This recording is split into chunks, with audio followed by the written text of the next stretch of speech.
What's going on, guys? You know me, like to kick it with these cell phone videos while I'm driving, but at least I'm not actually looking at the camera. Okay, so suffice it to say that I'm paying attention in spite of what it may look like from your vantage point. I'm not going to make this very long. I'm seeing a lot of posts on social media about September 11th, and for good reason. I mean, it's a massive day in our country's history, and it's amazing how that day changed the world, and there's no shortage of information about all the different ways that happened. I mean, from a geopolitical, even socioeconomic, and certainly it was the catalyst for things for better or worse, like the Patriot Act being put into place. So national security strategies and things like that have forever shifted due to the effects of 9/11. But what I want to talk about a little bit is not the large scale effects of a situation like that, but even how widespread it is to the average person, a guy like me. I lived in Meridian, Mississippi when 9/11 happened, September 11th, 2001, and that's about as far removed from downtown NYC as you could be. And yet I look at my life today, and every significant thing in my life has been absolutely not only affected, but in some way created by the effects of 9/11. And the reason why I say that is I was an art major, going to be a graphic designer, going to a local junior college to get my associate's degree in graphic design and communication, marketing communication, in Meridian, Mississippi, when I walked out of one of my classrooms and saw the second plane hit. And please don't turn my comment section into this is some 9/11 conspiracy argument. Regardless, what I saw was another thing hit the Twin Towers on our soil, and I believed, and still believe, that it was a hijacked airplane by a terrorist. And I was young and in shape, and as much as I liked the idea of being a graphic designer, it all of a sudden didn't hold a lot of significance in me. And I couldn't escape this idea that I'm going to regret for the rest of my life if I sit on the sidelines and let the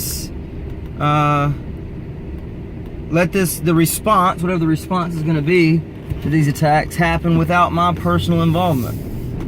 And so I wasn't trying to be some great white knight or save the day or anything like that. I just felt called, if you will, to do something more significant than put a flag on my house or a sticker on my truck. And I wanted to be involved on the ground, which led to my subsequent dropping out of graphic design school, joining the Marine Corps,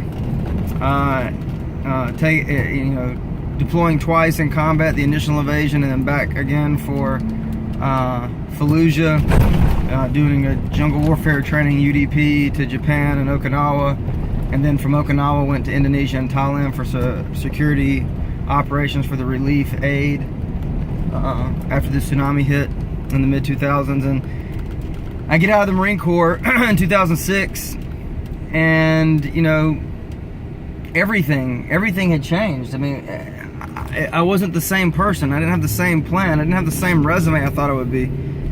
And I find myself, just wanting to move to Birmingham, Alabama. I've got this completely different resume than I thought I would have at this point in my life.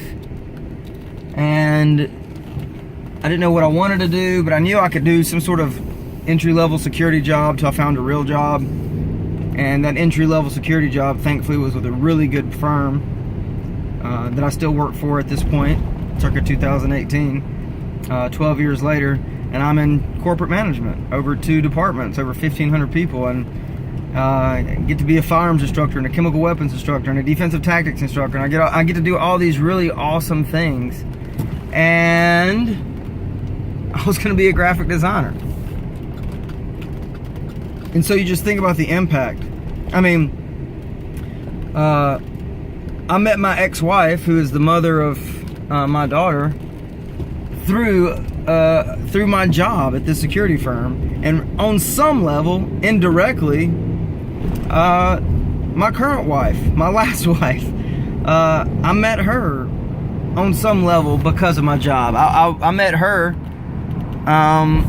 while I was doing something work related. It wasn't at work, but I was looking for some equipment that I needed for work, and through the process of finding that equipment, I found her, and here we are married. Okay, so everything about my life, my career, the 2 degrees I got after the Marine Corps, both national security related, Homeland Security bachelor's and Homeland Security, master's in criminal justice advanced counterterrorism. Both of those degrees programs selected to marry well with my military and private contracting resume. Everything. I mean, I look at my schedule, what I'm doing every day, the speaking engagements that I'm doing, even Warrior Works, all of this. All of this is so far down a path, a road, a life story that was, just unfathomable. September the 10th, 2001 for me. If you'd have asked me at September 10th, 2001, what I'd be doing in 2018, I would have hoped to have been some sort of art director, creative director for a business, working on marketing strategies and how to create the aesthetics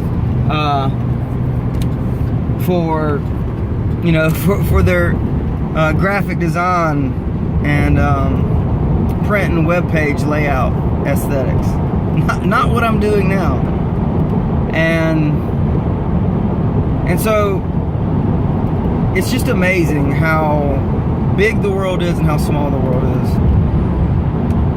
And how there's just billions of lives that exist just as legitimately as you and my life exists, that will never cross paths. We'll never be 10 degrees of separation from each other. And then people are born and die every day, and how big the world is in terms of humanity, but then again how small it is. That, once again, Meridian, Mississippi, pretty far removed from the ground zero of 9/11.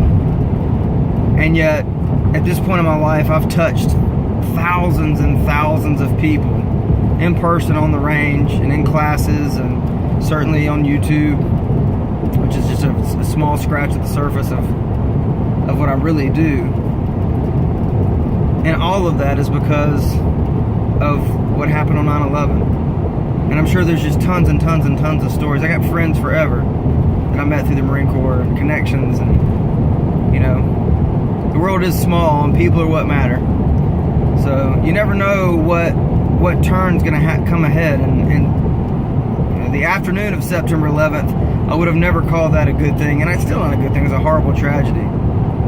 But in the worst tragedies, and no matter how big the world seems and how lost we can feel in it sometimes,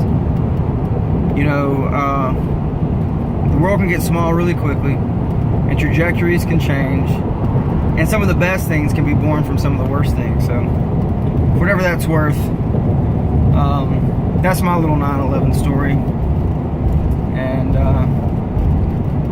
just interesting perspective to look back on at this point in my life, almost 2 decades later. Appreciate your viewership. Like, comment, subscribe.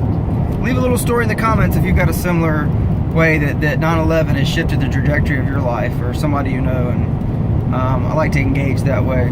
I read every single comment that's left on this page and reply to 99% of them. So I love engagement. If you want to be engaged, we can be engaged on this platform. So appreciate it. See y'all next time.